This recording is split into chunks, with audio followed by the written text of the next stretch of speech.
Run খরা আর বড় run তারা দুয়ে মিলে বেঁধেছে বিপিএলে গাঁটছড়া। করোনা কাটিয়ে মাঠে ফিরেছেন সোহান, যত দ্রুত সম্ভব খেলায় ফিরতে চান। জাতীয় দলে নিয়মিতদের চাইতেও ধারাবাহিক থেকেও উপেক্ষিতই রয়ে গেছেন রনি তালুকদার। টানা ভালো বল করে আবারও মোসাদ্দেক দুর্বার। দেখছেন আকাশ প্রেজেন্স 5-4-15। আপনাদের সাথে আছি জোনাকি জ্যোতি। যথারীতি 2 ম্যাচ ছিল বিপিএল এর দ্বিতীয় দিনে। লো স্কোরিং প্রথম ম্যাচে সিলেটের বিপক্ষে জিতেছে কুমিল্লা। দ্বিতীয় ম্যাচের ফল জেনে নেব এক ঝলকে। টসে হেরে প্রথমে ব্যাট করতে নেমে দুই বিদেশি রিক্রুট বেনি হাওয়েল এবং উইল জ্যাক্সের ব্যাটে 161 রানের সংগ্রহ দাঁড় করায় চট্টগ্রাম চ্যালেঞ্জার্স। সাব্বির রহমানের ব্যাট থেকে আসে 17 বলে 29 রান, 4 ওভারে 26 রান খরচায় 3 উইকেট নিয়ে ঢাকার সেরা বোলার রুবেল হোসেন। ব্যাট করতে নেমে তামিম ইকবালের 50-র পরেও ম্যাচ জিততে পারেনি ঢাকা। ঘরের দলের হার 30 রানে, 4 ওভারে 34 রান খরচায় শরীফুলের শিকার 4 উইকেট। এছাড়া কোটার 4 ওভার পূর্ণ করে 9 রান খরচায় নাসুম আহমেদ নিয়েছেন 3 উইকেট। সিলেটের অধিনায়ক মোসাদ্দেক প্রথম ম্যাচেই দিয়েছেন আস্থার প্রতিদান। বল হাতে দারুণ ছন্দে, ব্যাটেও কার্যকরী। শুধু বিপিএল না, বিসিএল, ইন্ডিপেন্ডেন্স কাপেও টুর্নামেন্ট সেরা ছিলেন মোসাদ্দেক সৈকত। অলরাউন্ডারের একটু একটু করে নিজেকে ফিরে পাবার চেষ্টায় চোখ রেখেছেন মাহফুজ প্রত্যয়। মোসাদ্দেক হোসেন সৈকত সিলেট সানরাইজার্সের ম্যান টু ওয়াচ। আরেকটু সহজভাবে বললে ছোট দলের বড় তারকা। এত উপমা খুব বেশি বাড়াবাড়ি মনে হতে পারে, তবে মোসাদ্দেক হোসেনের সাম্প্রতিক পারফরমেন্স তার সাফল্যের গল্পই বলে। সিলেটের অধিনায়কত্বের ভারও এই অলরাউন্ডারের কাঁধে। আফিফ হোসেনের সাথে মোসাদ্দেক হোসেন সৈকতকে দেখে যতটা নির্ভর মনে হচ্ছে, আসলেই কি তিনি ততটা নির্ভর থাকতে পারছেন? থাকতেই পারেন। ইন্ডিপেন্ডেন্স কাপে সেন্ট্রাল জোনকে চ্যাম্পিয়ন করেছেন, হয়েছেন টুর্নামেন্ট সেরা। ফাইনালে তাদের প্রতিপক্ষ ছিল বিসিবি সাউথ জোন, যেই দলের অধিনায়ক ছিলেন এই ছবির আরেক চরিত্র জাকির হাসান।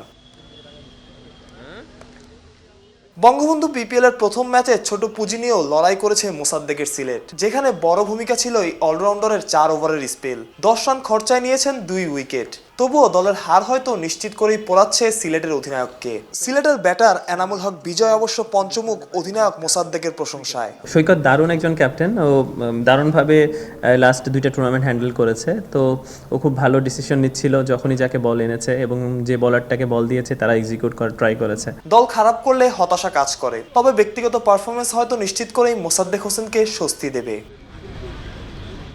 বল হাতে যতই সাফল্য থাকুক, ব্যাটসম্যান মোসাদ্দেককে হয়তো তিনি নিজেও মিস করেন। ছোট ছোট ইনিংসগুলো কেন বড় হচ্ছে না, সেই প্রশ্নের উত্তর খুঁজে বের করার সময় হয়তো এখনই। মাহফুজ প্রত্যয়, অলরাউন্ডার। করোনাকে পুল শটে মাঠের বাইরে ফেলে মাঠে ফিরেছেন নুরুল হাসান সোহান। শনিবার মিরপুরের একাডেমি মাঠে অনুশীলনে দেখা গেছে সোহানকে। সাথে ছিলেন মাঠে ফেরার অপেক্ষায় থাকা পেসার হাসান মাহমুদ। দুজনের অনুশীলন দেখেছেন আফনান পিয়াল। নুরুল হাসান সোহানের শরীরী ভাষায় ক্লান্তির ছাপ স্পষ্ট। কেনই বা থাকবে না, মাত্রই জয় করেছেন করোনা। এই মাসের 17 তারিখে দলের সঙ্গে যোগ দেওয়ার আগে কোভিড পজিটিভ হন ফরচুন বরিশালের এই উইকেট রক্ষক ব্যাটসম্যান। তাই খেলতে পারেননি চট্টগ্রাম চ্যালেঞ্জার্সের বিপক্ষে উদ্বোধনী ম্যাচে। সাকিব শান্তরা যখন চাটগাই বধে নেমেছেন, সোহান তখন করোনা পরীক্ষার অপেক্ষায়। মাঠ আর মাঠের বাইরে 2 জায়গাতেই সুখবর পেয়েছিল ফরচুন বরিশাল। মাঠে চট্টগ্রামকে হারিয়েছে, আর মাঠের বাইরে সোহান জিতেছেন করোনার সঙ্গে। শনিবারেই ডানহাতির আর একবার করোনা পরীক্ষা হবে। সেখানে নেগেটিভ আসলে দলের সঙ্গে যুক্ত হতে পারবেন, খেলতে পারবেন সোমবারের ম্যাচ। তার আগেই অবশ্য মিরপুরের একাডেমি মাঠে অনুশীলনের লড়াইয়ে নেমে পড়েছেন সোহান। টাইমিং নিয়ে ভুগেছেন, তবে বিগ শট খেলারও চেষ্টা করেছেন। সবচেয়ে নজর কাড়া ব্যাপার, সোহান ব্যাটিং করেছেন ম্যাচের আদলে। কোথায় কোথায় ফিল্ডার থাকবে সেটা মাথায় সেট করে নিয়েছেন। বিপিএলে খেলবেন লেট মিডল অর্ডারে। আম্পায়ার রেখে পেসার হাসান মাহমুদের বলে স্লগ ওভারের অনুশীলনও করেছেন সোহান। বিগ শটের ফুলজুরি ছুটিয়ে দুজনের এই লড়াইয়ে জয়ের মালা সোহানই পড়েছেন। সোহানের লড়াই যার সঙ্গে হয়েছে, সেই হাসান মাহমুদ লড়াই করছেন চোটের সঙ্গে। প্রায় 1 বছর ধরে পিঠের অজানা এক চোটে ভুগছেন। এখন বোলিং করার মতো ফিট আছেন, রিহ্যাবের কাজ করছেন। দ্রুততম সময়েই চিকিৎসার জন্য ইংল্যান্ডে যাবেন তিনি। অপেক্ষা শুধুই ভিসার। গত বছরের মার্চে নিউজিল্যান্ড সফরে ইনজুরিতে পড়েন হাসান। এরপর জাতীয় দল তো বটেই, খেলতে পারেননি কোনো ঘরোয়া টুর্নামেন্টেও। সবকিছু ঠিকঠাক থাকলে আর চোট যদি সক্ষতা না বাড়ায়, সামনে ডিপিএল দিয়ে প্রতিযোগিতামূলক ক্রিকেটে কামব্যাক করবেন হাসান মাহমুদ। আফনান পিয়াল অলরাউন্ডার। জানুয়ারি মাস জুড়ে আকাশ কিনুন 500 টাকা ডিসকাউন্টে। নতুন বছর শুরু হোক নতুন আকাশ সংযোগে।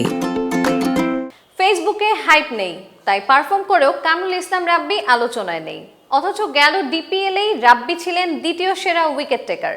জাতীয় দলের সুযোগ হোক না হোক, দিনের পর দিন চেষ্টা করে টিকে থাকা এবং পারফর্ম করার জন্যই বড় বাহবা পেতে পারেন রাব্বি। বিস্তারিত মাহরুজ প্রত্যয় রিপোর্টে। পাটিগণিতের যোগ বিয়োগের মতো এই ছবি থেকে রনি তালুকদারকে উজ্জ্বল রেখে যদি প্রশ্ন করা হয় আন্দ্রে রাসেলের সাথে কামরুল ইসলাম রাব্বির আলোচনা কি নিয়ে, নিশ্চিত করে বলার সুযোগ নাই। তবে পৃথিবীর দুই প্রান্তের দুই ক্রিকেটারের আলোচনা ক্রিকেট নিয়েই হওয়ার কথা, এতটুকু ধারণা করাই যায়। সাম্প্রতিক সময়ে সবচেয়ে ধারাবাহিক বাংলাদেশি পেসারের নাম কামরুল ইসলাম রাব্বি। সোশ্যাল মিডিয়ায় তাকে নিয়ে হাইপ নাই, তাই তার পারফরমেন্স নিয়েও আলোচনা হয় কম। তবুও স্বস্তির জায়গা আছে। পাকিস্তানের বিপক্ষে টি-20 সিরিজেই দলে ডাক পেয়েছিলেন রাব্বি। ইনজুরি সমস্যা না থাকলে হয়তো একাদশেও সুযোগ হতো। ন্যাশনাল টিমে প্রথমে কল পাওয়ার পরে আমি 3 দিনের দিনে আমি ইনজুরি হই। আমার গ্রোয়িংয়ে আপনার হচ্ছে একটা ইনজুরি হয়, তো এর জন্য আমি 1 সপ্তাহের একটা রেস্টে আমার যেতে হয় আর কি। তো সেটা হয়তো মিডিয়াতে আসি নাই, বাট আমি ইনজুরির কারণে আমার মনে হয় যে আমি টিমের বাইরে চলে যাই। আদারওয়াইজ আমার মনে হয় যে আমি টিমে থাকার কথা এবং আমার ম্যাচ খেলারও কথা ছিল, কারণ আমার সাথে এভাবেই কথা বলেছেন কোচেস যারা ছিলেন। তো ইনজুরির জন্য আসলে আমার মনে হয় আমি ব্যাকে চলে আসি। বাট আমি যে ন্যাশনাল টিমে কামব্যাক করেছি অথবা আমাকে যে আবার কল করা হয়েছে, এটা অবশ্যই আমার জন্য অনেক ভালো দিকটাই আমার জন্য, কারণ আমি মনে করি যে হ্যাঁ, আমি ভালো পারফর্ম করলে আমি আবার ন্যাশনাল টিমে কামব্যাক করতে পারবো। বঙ্গবন্ধু পিপিএল এর প্রথম ম্যাচে খরুচে বোলিং করেছেন রাব্বি, তবে তার প্রাপ্তি 3 উইকেট প্রতিপক্ষ ঢাকার দলীয় স্কোর আটকে রেখেছে 200-র নিচে। থিসারা পেরেরার ব্যাটে জয় পেয়েছে রাব্বির দল খুলনা টাইগার্স। দেশের উইকেট পেসারদের তেমন সাহায্য করে না, সেটা নিয়েও আক্ষেপ আছে এই পেসারের। একটা সমস্যা আসলে এখন যেটা যে উইকেটটা ভালো না, এটা আমরা সবাই বলতেছি। তবে আমার কাছে এটা মনে হয় যে উইকেট ভালো হলে আসলে পেস বোলারদের জন্য অনেক সুবিধা হতো, কারণ আপনার উইকেট যদি ভালো না হয় ডেভেলপ করবে না পেস বোলাররা। তবে আগের থেকে ডেভেলপ হচ্ছে উইকেট, তবে আরও ভালো করা যাবে। উইকেট যদি আরও ভালো হয় তখন পেস বোলাররা আরও ডেভেলপ করবে, কারণ এখন দেখেন আপনারা বাংলাদেশের পেস বোলাররা কিন্তু এখন ম্যাচ জিতানো শুরু করেছে। একটা সময়ে শুধু স্পিনাররা আর ব্যাটসম্যানরাই ম্যাচ জিতাতো, তো এখন আমার মনে হয় যে এখন পেস বোলাররাও ম্যাচ জিতাচ্ছে। দেশের অন্য পেসাররা যখন একবার নিজেকে হারিয়ে ফেললে আর খুঁজে পান না, হয়ে থাকেন পত্রিকার পাতার আক্ষেপের হেডলাইন, সেখানে রাব্বি একদমই আলাদা। দীর্ঘদিন দলের বাইরে থাকার পর তিনি এখন জাতীয় দলের ডাক পাওয়ার সবচেয়ে বড় দাবিদার। কথায় আছে পরিশ্রমেই সফলতা মেলে। বরিশালের এই পেসার হয়তো আছেন সেই সফলতার পথেই। মাহরুজ প্রত্যয়, অলরাউন্ডার। জিয়াউর রহমান এবং রনি তালুকদার জাতীয় দলে জায়গা পাওয়ার লিস্টে যাদের নামই নেই, তারাই পারফর্ম করছেন দিনের পর দিন। বিপিএল এর শুরুর দিনেও সেই প্রমাণ মিলেছে। কেমন ছিল রনি এবং জিয়ার পারফরমেন্স, বিশ্লেষণ করেছেন ফয়সাল হাবিব।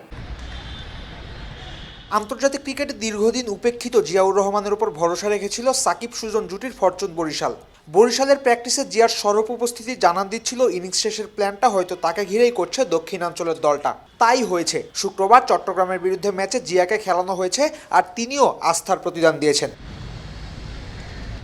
চট্টগ্রামের বিরুদ্ধে মাত্র 126 রানের টার্গেটেও কখনোই একচ্ছত্র আধিপত্য বিস্তার করতে পারেনি বরিশাল। উল্টো 92 রানেই হারিয়েছিল 6 উইকেট।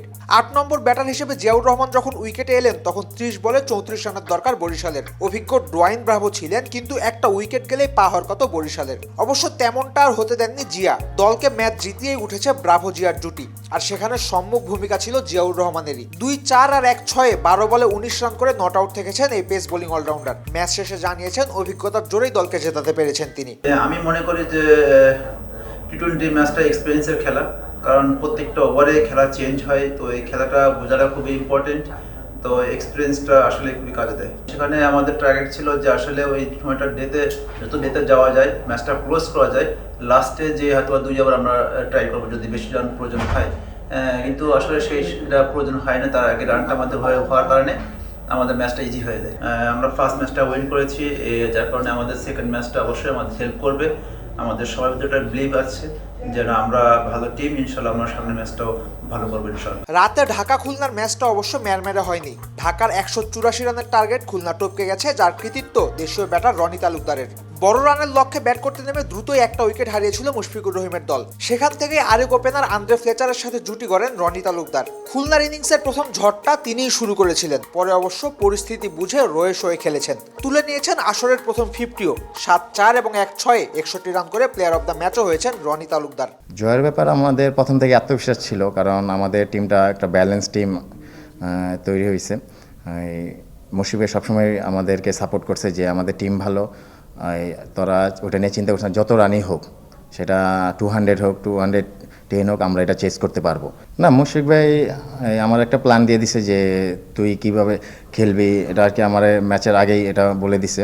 তো আমার একটা প্ল্যান ছিল যে বলের মেরিট অনুযায়ী খেলা, তো আমি সেইভাবেই খেলার চেষ্টা করছি আর সাকসেস হয়েছি। বাট আমি যদি ম্যাচটা শেষ করতে পারতাম, কারণ আমার উচিত ছিল ম্যাচটা শেষ করে আসা, কারণ এমন ম্যাচ যদি আমি না শেষ করতে পারি তাহলে দেখা যায় টিম একটা সময় প্রেসারে পড়ে যেতে পারতো। উইকেটটা অবশ্যই ভালো ব্যাটিংয়ের জন্য ছিল, কারণ ডিউ ফ্যাক্টর ছিল, একটু বল ইজিলি ব্যাটে আসতেছিল, কারণ তখন টাইমিং করতে আর কি ব্যাটসম্যানদের খুবই ইজি হচ্ছিল। কারণ আমরা চেষ্টা করছি এই জিনিসটাই যে ওদের তো অনেকগুলো জোরে বলার আছে, রুবেল, এবাদত, অ্যান্ড্রু রাসেল, তো আমরা চেষ্টা করছি যে সেই বলের মেরিট অনুযায়ী শুধু টাইমিং করে দেওয়া। রনি তালুকদার অবশ্য নিয়মিতই ভালো খেলেন বিপিএলে, তাই ফ্র্যাঞ্চাইজিরাও ভরসা রাখে এই ব্যাটারের ওপর। 2015 থেকে নিয়মিত বিপিএল খেলছেন। 41 ইনিংস ব্যাট করে 4টা 50ও করেছেন এই ব্যাটার। বিপিএলে তার মারা 22টা ছক্কা প্রমাণ দিচ্ছে হাত খুলে মারতেও বেশ পটু রনি। বিসিবি স্পষ্ট করেই জানিয়ে দিয়েছে লাভ করা নয়, লোকাল ক্রিকেটারদের সুযোগ দেওয়াই এবারের বিপিএলের প্রধান উদ্দেশ্য। তাই সুযোগ পেয়ে লোকালদের ভালো করা অবশ্যই বিসিবিকে খুশি করবে। আর ধুমধারাক্কা মারের যে ম্যাচ বিপিএলের প্রথম সন্ধ্যা দেখেছে, সেটা দর্শকদেরও আরো বেশি আকৃষ্ট করবে। সব মিলিয়ে বিপিএলের প্রথম দিন দেশি ক্রিকেটার থেকে সমর্থক সবার জন্যই ভালো গেল, সেটা বলতেই হচ্ছে। ফয়সাল হাবিব, অলরাউন্ডার। আকাশ প্রেজেন্স 5-4-15 আজকের মতো এ পর্যন্তই। অলরাউন্ডারের সাথেই থাকুন, হয়ে উঠুন অলরাউন্ডার।